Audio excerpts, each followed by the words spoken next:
निधन होणं आणि 15 दिवस खरं तर या दुर्घटनेला उलटलेत. मात्र राज्यातल्या जनतेला अजून सुद्धा यावर विश्वासच बसत नाहीये. तुम्हाला मलाही ह्या क्षणाला आत्ताही विश्वास बसत नाहीये की असं काही झालंय.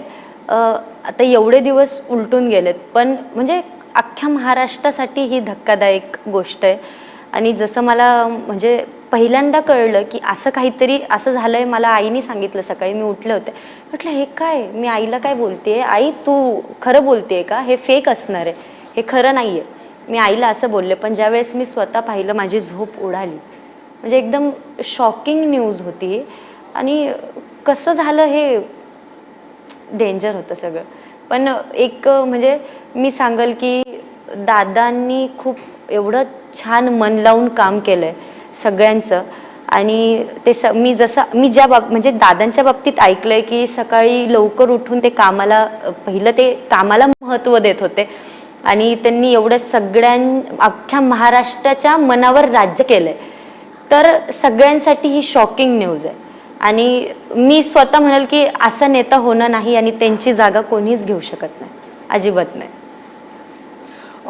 गौतमी, खरं तर या आधी अजित पवारांचा कार्यक्रम सकाळी पहाटेच त्यांचे सगळे दिवसभराचं दिनचर्या सुरू व्हायची. सर्वसामान्यांमध्येच अजित पवारांना आपण नेहमी पाहिलेलं होतं. अगदी कार्यकर्त्यांशी बोलताना सुद्धा मिश्किलपणे दटावणं असेल, हे सगळंच आपण अनेकदा बघितलेलं आहे. कधी असं झालं होतं की प्रत्यक्ष अजित पवारांचं भाषण अगदी प्रत्यक्ष ऐकण्याची किंवा कार्यक्रमात जाताना वाटेत कधी मोबाईलवर बघण्याची किंवा टीव्हीवर बघण्याची संधी, असं कधी झालंय की अजित पवारांचं भाषण ऐकलंय? नाही, ती खंत मला नेहमी असणार आहे, कायम असणार आहे. मी स्वतः म्हणाल की मला भेटायचं होतं, पण ते नाही झालं शक्य. ती खंत कायम असणार आहे मला. पण आमचं कधी फोनवर बोलणं नाही, कधी दादांना मी भेटले नाही. पण दादांनी मला सपोर्ट खूप केला. न भेटता बोलता आपल्यासाठी त्यांचं स्टेटमेंट खूप महत्त्वाचं आहे. कोणालाही असू दे, त्यांचं स्टेटमेंट खूप महत्त्वाचं आहे. आणि त्यांनी जे स्टेटमेंट माझ्या बाबतीत दिलं ते मला खूप छान वाटलं की त्यांनी माझं मन जिंकल्यासारखं झालं. आणि ते कलाकाराला त्यांनी नेहमी सपोर्ट केलाय, तसाच सपोर्ट त्यांनी मला केला. तर मला ते नेहमी, मी ती गोष्ट कधी विसरणार नाही. गौतमी, मला असं वाटतं या सगळ्याची सुरुवात 2023 मधल्या त्या स्टेटमेंटने झालेली होती, जेव्हा जाहीरपणे अजित पवारांनी म्हटलेलं होतं की सर्वांसोबत पाहता येईल, कुटुंबासोबत पाहता येईल असा कार्यक्रम असावा किंवा अशा प्रकारचं सादरीकरण असावं. आणि तिथून सुरुवात झाली. मग माफी मागितली गेली, तुम्ही माफी मागितली, या सगळ्याला तिथून ती सुरुवात झाली होती. असं नेमकं काय झालं होतं की थेट तुम्ही माफी मागितली? ॲक्च्युली डान्स करताना थोडंफार, थोडं नाही म्हणता येणार, डान्स करताना मी चुकले. आणि त्यावेळेस मला वाटलं की आपण चुकलोय. आणि वाटलं मी चुकलेच होते. मी ही ठामपणे सांगते की मी चुकलेले. पण मी त्या गोष्टीची झटकन माफीही मागितली.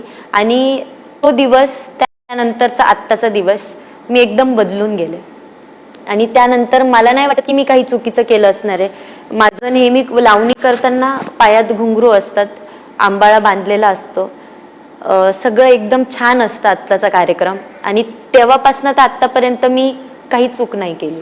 थोडक्यात अजित पवारांनी जे स्टेटमेंट केलेलं होतं त्यानुसार तंतोतंत ते तुम्ही पाळलं या पुढच्या काळात. हो. त्याचा काही एक पॉझिटिव्ह रिस्पॉन्स दिसून आला किंवा त्याचा काही एक सकारात्मक परिणाम दिसून आला? आत्ता ज्यावेळेस मी सुरुवातीला कार्यक्रम करायचे, तर जास्ती जेंट्स वर्ग खूप होता कार्यक्रमाला. अफाट जेंट्स यायचे, डान्स कार्यक्रम बघायचे, एन्जॉय करायचे. आता उलट झालंय, आता महिला वर्ग जास्ती येतात. आणि हे कोणाला नाही आवडणार. ते एक माझ्यासाठी खूप आनंदाची गोष्ट आहे की अरे, महिला वर्ग भरभरून येणार, प्रेम देणार. मी डान्स करायला गेले की माझ्यासोबत एन्जॉय करणार, तेही डान्स करणार. आणि ते सोपं नाही आहे. एखाद्या आता आपण सगळं संसार बायकांसाठी आज किती महत्त्वाचं आहे, ते स्वयंपाक बनवणं, संध्याकाळ झाली की कामाला लागा, पण त्यातून ते वेळ काढून येतात कार्यक्रमाला, म्हणून ते खूप आवडतं.